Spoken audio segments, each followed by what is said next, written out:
Payment of GST. एक नया topic start कर रहे हैं बच्चों, payment of GST. Electronic cash laser, credit ledger, इसके बारे में कुछ भी बताया क्या मैंने तुम्हें? हाँ थोड़ा सा। अब सुन लो, पहले सिस्टम समझ लो, चैप्टर बाद में पढ़ाएंगे, तो वो बाद में अंग्रेजी में लिखा हुआ रह जाएगा बस। सुनो, जीएसटी की पेमेंट कैसे होगी?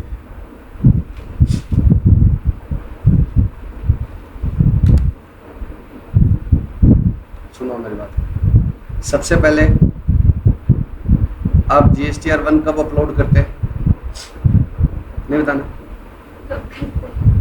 बताया तो था 10th को, ये सारा सिस्टम तो बताया था आपको। सुनो मेरी बात, 10 तारीख को सारा हिंदुस्तान क्या करता है, अपनी डिटेल ऑफ आउटवर्ड सप्लाई डालता है। GSTR1 क्या है? ऑफ आउटवर्ड सप्लाई, मतलब अपनी सेल की डिटेल डालता है, ठीक है। फिर क्या होता है? GSTR2A किसके सामने? सभी बायर के सामने ऑटो पॉपुलेट होती है, ठीक है। अभी इसमें से कुछ चीज़ें हो नहीं रही है, वो मैं आपको रिटर्न वाले चैप्टर में बताऊंगा कौन कौन सी चीज़ें अभी डेफर कर रखी है, और उसके बेसिस पर क्या बनती है GSTR2, ठीक है। अब मान लो कि मैंने एसी खरीदा, तो एसी वाला 10 तारीख को क्या लिख देगा? अपनी आउटवर्ड सप्लाई डाल देगा। तो उसमें क्या लिख देगा? समर्थ कॉमर्स क्लासेस का GST नंबर और डिटेल, मान लो 1 लाख का एसी है और 10,000 का क्रेडिट GST है, तो ये कौन डालेगा? मैं या एसी वाला? एसी वाला अपनी GSTR1 में ये डाल देगा। मैं अपने GSTR1 में क्या डाल दूंगा? मैं क्या लिखूंगा? मेरी आउटवर्ड सप्लाई क्या है? फीस। इस महीने में जो भी फीस के पॉइंट ऑफ लाइक, मतलब टैक्सेशन आया, टाइम ऑफ सप्लाई आया, उसका मैं क्या डाल दूंगा? 5 लाख की फीस आई मान लो, और 50,000 का क्या है? GST। ये दोनों ही काम कब होंगे? 10th को मैं अपनी GSTR1 डालूंगा और सप्लायर अपनी डालेगा, ठीक है। अब इसने GSTR1 डाली है, इसके बेसिस पर मेरे सामने क्या दिखने लग जाएगा? GSTR2A क्या दिखने लग जाएगा? GSTR2A। उसमें क्या लिखा आएगा कि आपने ये परचेज किया, मैं इसको यस कर दूंगा और मुझे इसका क्या मिल जाएगा? क्रेडिट। मुझे उसको क्या मिल जाएगा? क्रेडिट। और जैसे ही मैं इसको यस वेस करके फाइनल करता हूँ, तो मेरी क्या बन जाती है? GSTR2। और ये कब डालनी है मेरे को? ये कब डालनी है? 15th को। और फिर क्या बनेगी? GSTR3। उसकी लास्ट डेट क्या है? 20। उसमें सारा डेटा, ज़्यादातर डेटा कहाँ से एक्सट्रैक्ट होगा? 1 से और 2 से, 1 से और 2 से। और ये जब डालूंगा तो मेरा टैक्स लाइबिलिटी कितने की आएगी बताओ? आउटपुट टैक्स कितने का था मेरा? 50। इनपुट कितने का आ गया? 10। तो 40,000 का मुझे पहले क्या जमा कराना पड़ेगा? टैक्स। अब ये टैक्स कैसे जमा कराना है, ये सब मुझे आपको सिखाना, ठीक है। अब 3 रजिस्टर होते हैं। कितने? 3। वैसे रजिस्टर या लेजर वर्ड बोलूँ तो इंटरचेंजेबल समझ लेना, बाद में बता दूंगा कहाँ लेजर वर्ड यूज़ करना, कहाँ रजिस्टर। एक बार रजिस्टर लेजर में कंफ्यूज नहीं करेंगे, ठीक है। पहला क्या होता है? Electronic credit ledger. दूसरा क्या होता है? Electronic cash ledger. तीसरा क्या होता है? Electronic liability ledger. और इलेक्ट्रॉनिक की शॉर्ट फॉर्म ई लिखा जाता है, ठीक है, सी नहीं लिखा जाता। E credit ledger, E cash ledger और ई लायबिलिटी लेजर, ठीक है। अब सबसे पहले हमें कौन सा सिखाना है आपको? ई लायबिलिटी लेजर। ई लायबिलिटी लेजर या रजिस्टर किससे बनता है? इससे। समर्थ कॉमर्स क्लासेस की ई लायबिलिटी अपने आप जनरेट हो जाएगी। कितने रुपए की? 50,000 रुपये की। किस दिन? जैसे मैं GSTR1 अपलोड करूंगा तो मैंने क्या डाल दी? अपनी सारी आउटवर्ड सप्लाई डाल दी। तो गवर्नमेंट को क्या पता लग गया?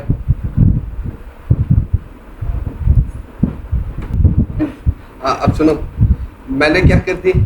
मैंने आउटपुट की क्या लगा दी? डिटेल GSTR1 में। जैसे ही मैंने GSTR1 में डिटेल डाली कि मैंने इतने इतने बच्चों को फीस पे पढ़ाई है, 50,000 का GST मेरे अपने आप किस में दिखने लग जाएगा? ई लायबिलिटी लेजर में। ई लायबिलिटी लेजर आपको क्या होता है? एक ID पासवर्ड बनता है GST के ऊपर, जैसे आपका किसके ऊपर बनता है? फेसबुक के ऊपर आईडी पासवर्ड डालोगे तो वैसे ही क्या आने लग जाएंगे आपके, एक कुछ रिटर्न्स के कॉलम आएंगे, कुछ ई लाइबिलिटी के, और उसको तो आप जब उस ई लाइबिलिटी को खोलोगे ना तो उसमें क्या है, आपको 50,000 क्या मिलेगा, डेबिट। ये टी फॉर्मेट में मैं बना रहा हूँ, टी फॉर्मेट में नहीं बनता, स्टेटमेंट फॉर्म में होता है, ठीक है, समझाने के लिए, क्योंकि आपकी बुक में डेबिट क्रेडिट की फॉर्म में लिखा है तो मैं इसलिए टी फॉर्मेट में बनाया। 50,000 के डेबिट बन गया। अब ये डेबिट का मतलब क्या है, ये from the point of view of government है, आपका डेटा नहीं है, ये गवर्नमेंट ने बता रखा है कि हमारी बुक में आप ऐसे अपीयर हो रहे हो, तो गवर्नमेंट कह रही है कि आप हमारे 50,000 के डेटर हो। क्यों डेटर हो, क्योंकि आपने 5 लाख की आउटवर्ड सप्लाई की तो 50,000 का जीएसटी आपको भरना है। तो ई लाइबिलिटी लेजर में डेबिट बैलेंस आने का मतलब क्या है कि गवर्नमेंट आपको कह रही है कि आप हमारे कितने रुपए के डेटर बन गए, 50,000। श्योर। अब 15 को जैसे ही क्या फाइनल होता है बच्चे, GSTR 2, वैसे ही अपने आप इलेक्ट्रॉनिक क्रेडिट लेजर में, किसमें, इलेक्ट्रॉनिक क्रेडिट लेजर में कितने का बैलेंस आने लग जाएगा, कितने का था परचेज मेरा, जीएसटी कितना था इसमें,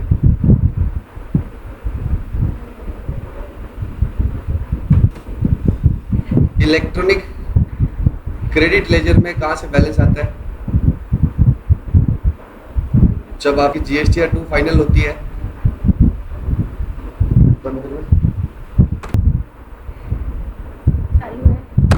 इलेक्ट्रॉनिक क्रेडिट लेजर क्या होता है बच्चों, जैसे ही मेरी GSTR 2 अपलोड होती है ना, जैसे ही GSTR 2 अपलोड होती है तो 10,000 का क्या हो गया मेरा क्रेडिट, तो इलेक्ट्रॉनिक क्रेडिट लेजर में क्या आने लग जाता है, वो कहाँ गया मेरा इलेक्ट्रॉनिक लाइबिलिटी,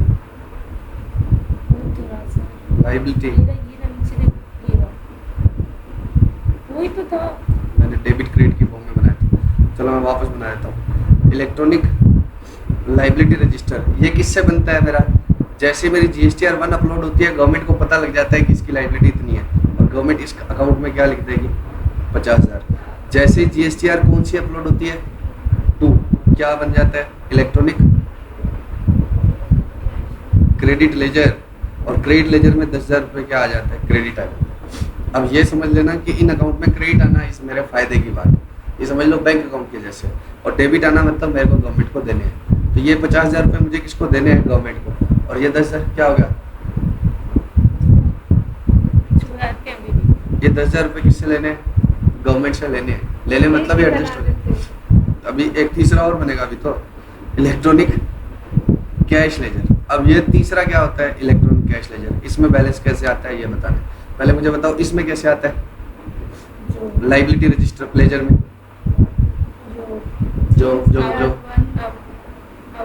जो आप क्या करते हो, अपनी details of outward supply, details of outward supply में आपका क्या आ जाता है, लाइबिलिटी रजिस्टर में बैलेंस। अपने आप उसको कैसे पता लगता है, आपने आउटवर्ड सप्लाई बोल दिया तो आपने बता दिया इतना इतना GST भरना है, तो गवर्नमेंट कहती है इतनी तुम्हारी लाइबिलिटी है, इसके अगेंस्ट इतना तुम्हारा क्या है, क्रेडिट है, ITC है। ये किससे बनता है, आपकी GSTR 2 से। अब आपको कितने रुपए और भरने हैं, 40। जैसे ही आप 40 जमा कराओगे ना तो वो सबसे पहले कोई लाइबिलिटी और कुछ डिस्चार्ज नहीं हुआ, वो 40,000 का आपका क्या आएगा, कैश का बैलेंस आ जाएगा, इधर आ जाएगा, सॉरी इधर नहीं, इधर आ जाएगा, 40,000 का आपका और क्रेडिट आ जाएगा। अब आपको 40 जमा कराने, 40 करवा लो, 80 करवाने, 80 करवा लो, लाख करवाने, ये it is as good as bank account. ये किसके जैसे, कैश पे हाईलाइट कर दिया, कहती है कैश, ये किसके जैसे, बैंक अकाउंट के जैसे, आपका बैलेंस पड़ा है, पेटीएम का बैलेंस पड़ा होता है ना जैसे आपके पास, वैसे पड़ा है। ये किसका है, पेटीएम में आपका, जैसे आपने बैंक से पेटीएम में ट्रांसफर कर लिया तो इससे क्या हुआ, पैसा तो आपका ही है, तो ये आपका एक तरह से क्या बन गया, बोल, बैंक अकाउंट बन गया। 40-10 आप इधर क्या चाहो तो, अब व्यापारी लोग क्या करते हैं, इधर ज़्यादा रख लेते हैं, ठीक है, अगली बार भरना नहीं पड़ेगा। अब देखो मैं तुम्हें एक एग्जांपल देता हूँ, देखो समझ ध्यान से, पढ़ा है तो ज़्यादा मतलब ऐसे कोई बैंक बैलेंस थोड़ी बना लिया, समझो ना मेरी बात को, मैं तुम्हें बताता हूँ। मुझे फीस आ गई यहाँ पर, इस दिन मुझे क्या आ गई, फीस आई 50 + 5 कितना आ गया, 55। अब ये भरना कब है मुझे, अगले महीने में, ये भरना कब है मुझे, अब ये 5,000 यहीं आ गए मेरे पास, तो ये तो यूज हो जाएगी, समझ रहे हो ना। भाई ये भरने कब है, इस महीने जो भी पॉइंट ऑफ टैक्सेशन आएंगे या टाइम ऑफ सप्लाई आएगा उसका जीएसटी तो आगे भरना है ना मुझे 20 से पहले, तो मैं पहले ही जमा करा देता हूँ। क्यों? क्योंकि ये यूज हो जाएगा, जबकि 5 अपना है नहीं। बच्चे से मैंने ले लिया 55, सरकार को कब देने, अगले महीने की 20 तारीख तक। तो लोग पहले ही क्या कर देते हैं, इसके अंदर बैलेंस जमा करा लेते हैं कि बाद में जीएसटी लेट हो गया तो फिर क्या लग जाएगा, इंटरेस्ट। समझ रहे हो ना? पैसा आया यहाँ, जाएगा कब, यहाँ, तो बीच में ही चला गया तो यहाँ वाला जा नहीं पाएगा। नहीं, अरे भाई ऐसे समझो, तुम मेरे को कब फीस दे कर गए, 5 अप्रैल को, 50 प्लस 5, अगर 50,000 का बिल है तो असल में 18% जीएसटी है, कितना, 9,000 रुपया। जबकि ये 9,000 किसका है, मेरा या गवर्नमेंट का है? कब देना है मुझे गवर्नमेंट को? मान लो क्रेडिट कुछ भी नहीं है तो अगले महीने की 20 तारीख को जब मैं क्या लगाऊंगा, GSTR 3 लगाऊंगा, तो उससे पहले मेरी ये क्या हो जानी चाहिए, पेमेंट। तो मैं अब यहाँ देने जाऊंगा तो हो सकता है इतने टाइम में ये पैसा क्या हो जाए, खर्च हो जाए।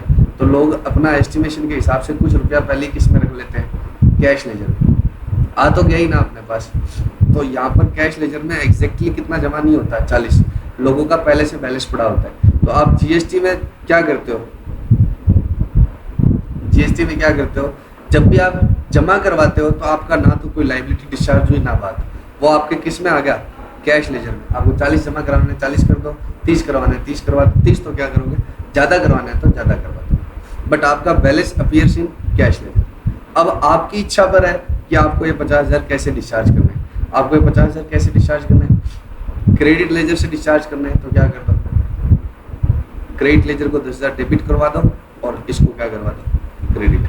कैश लेजर से करवाना है तो इससे करवा दो और इधर ये क्या करवा दो, क्रेडिट। लेकिन ये एडजस्टमेंट्स आपको खुद करने पड़ेंगे कि कैश लेजर से चुकवाना है या क्रेडिट लेजर से।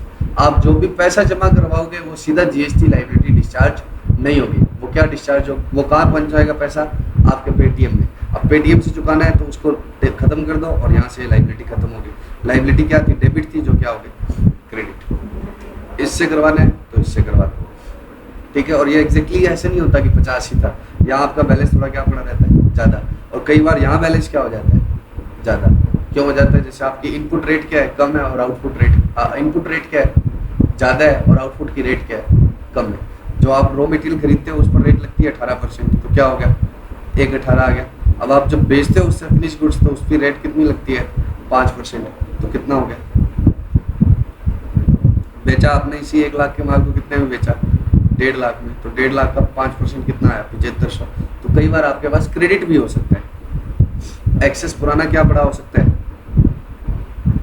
क्रेडिट भी पड़ा हो सकता है। तो सिस्टम कैसे चलता है, जैसे आपकी जीएसटीआर क्या लगती है 1, जैसे आपकी क्या लगती है बच्चे, जीएसटीआर 1 लगती है, तब क्या होता है, आपका अपने आप से क्या अपडेट हो जाता है, इलेक्ट्रॉनिक लायबिलिटी रजिस्टर।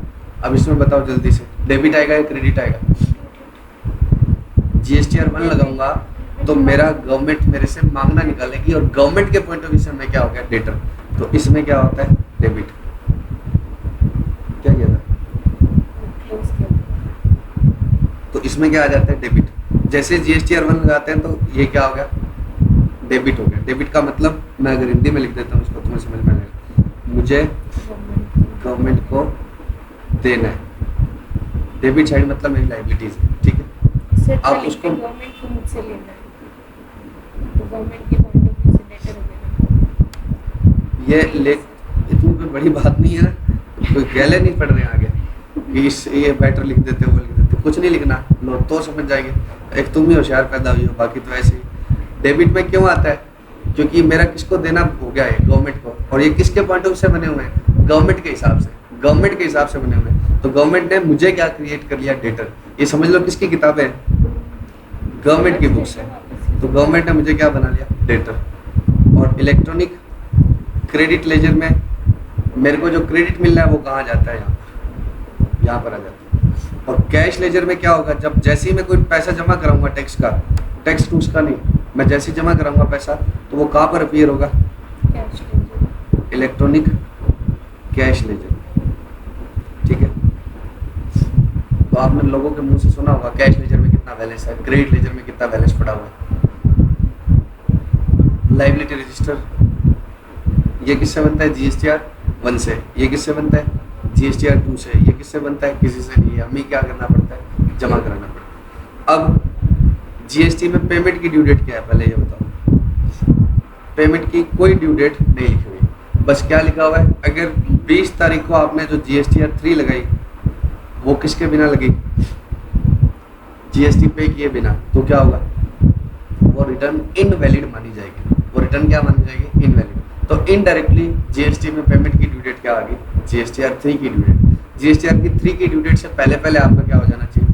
टैक्स जमा हो जाना चाहिए। तो अब अगर GSTR आप 17 को लगा रहे हो 3, 20 तो लास्ट डेट है ना, 15 के बाद आप कभी भी लगा सकते हो, तो आप 17 को लगा रहे हो तो क्या हो जाएगी? बोलो 17। 18 को लगा रहे हो तो 18, उससे पहले ही आपको क्या जमा हो जाना चाहिए? टैक्स। अदरवाइज आपकी GSTR 3 एक्सेप्टेड नहीं। तो वो भी मत लगाओ, पेमेंट भी मत करो।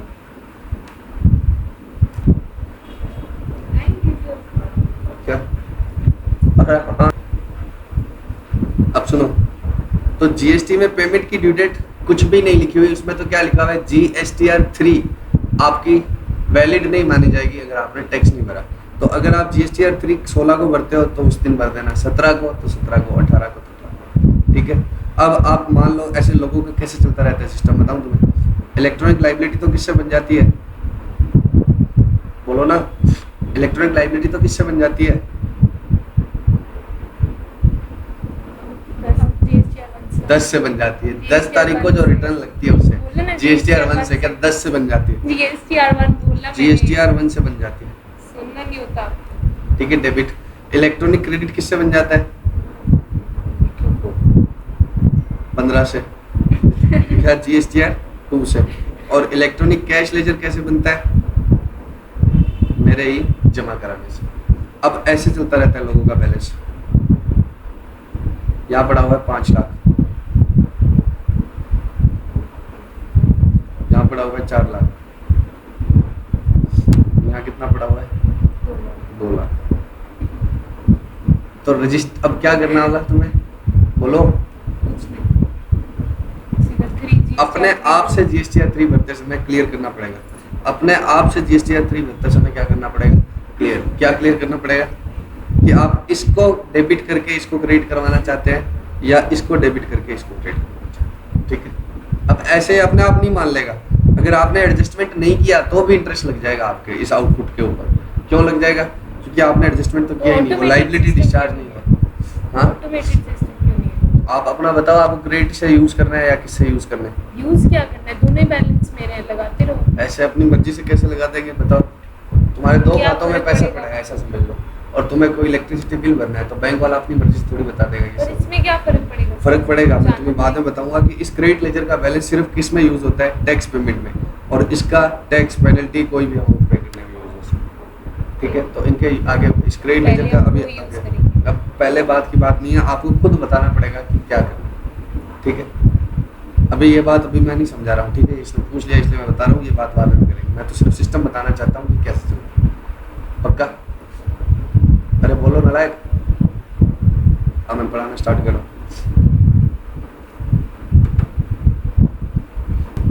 अभी यहाँ पर ये एनालिसिस स्टार्ट होता है इस चैप्टर का 9.17 पे। अभी मैं आपको कहाँ पे पढ़ा रहा हूँ? जो मैंने बातें बोल दी है ना वो है इसमें, तो मैं आपको बाद में बता दूंगा। अपने आप से नहीं पढ़ोगे, उसमें कुछ बातें नहीं आएगी, फिर कंफ्यूजन है। अभी मैं आगे की बात स्टार्ट करता हूँ। Manner of utilisation of amount reflected in electronic cash ledger. पहले बताओ इलेक्ट्रॉनिक कैश लेजर का मतलब क्या है? सेक्शन 49 है पेमेंट का, ठीक है, सेक्शन 49 है। मैं बाद में सारे सेक्शन याद, रिवीजन वाले वीडियोस में सारे करवाने ही है एक बार। Manner of utilisation of amount reflected in electronic cash ledger. Cash ledger कौन सा हो गया? जो अपने आप बनाए, जो हमने जमा करवा के बनाया, ठीक है। The amount reflected in electronic cash ledger में be used for making any payment. इस वर्ड को अंडरलाइन करो, एनी पेमेंट। एनी पेमेंट का मतलब क्या है? कि चाहे आपको टैक्स पे करना है टैक्स कर लो, इंटरेस्ट पे करना है इंटरेस्ट, पेनल्टी करनी है पेनल्टी, फीस या कोई भी अदर अमाउंट, कोई भी पेमेंट के लिए आप यूज कर सकते हैं। तुम चालू करो बच्चों, अचानक से कोई काम आ गया, आगे का कल करेंगे, ठीक है, बाय।